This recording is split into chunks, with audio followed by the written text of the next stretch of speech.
Mustard yellow, a splash of color in English language. Hello everyone, and welcome to our English language learning series. Today, we're diving into a vibrant topic: mustard yellow. This phrase isn't just about color. It's a fantastic example of how English uses adjectives and nouns together to paint a vivid picture. Let's explore what mustard yellow means and how it's used in everyday English.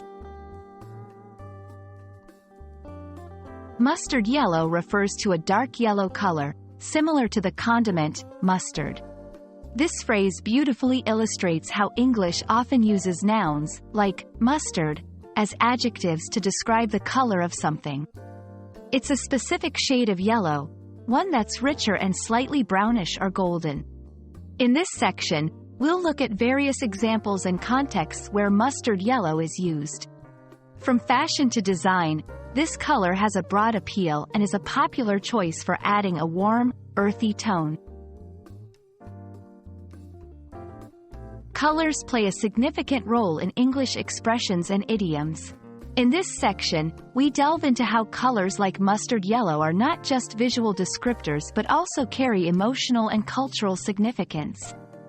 We'll explore phrases like feeling blue, green with envy, and how they convey feelings and states of mind through color. Here, we'll provide practical examples of mustard yellow in sentences. You'll see how this phrase can be used to describe clothes, nature, art, and more. This section aims to help you incorporate mustard yellow and other color-related phrases into your everyday English. That's all for our colorful exploration of mustard yellow. We hope you enjoyed learning about this unique expression and how colors enrich the English language. Remember, language learning is not just black and white. It's filled with a spectrum of exciting colors and expressions. Until next time, keep adding color to your English skills.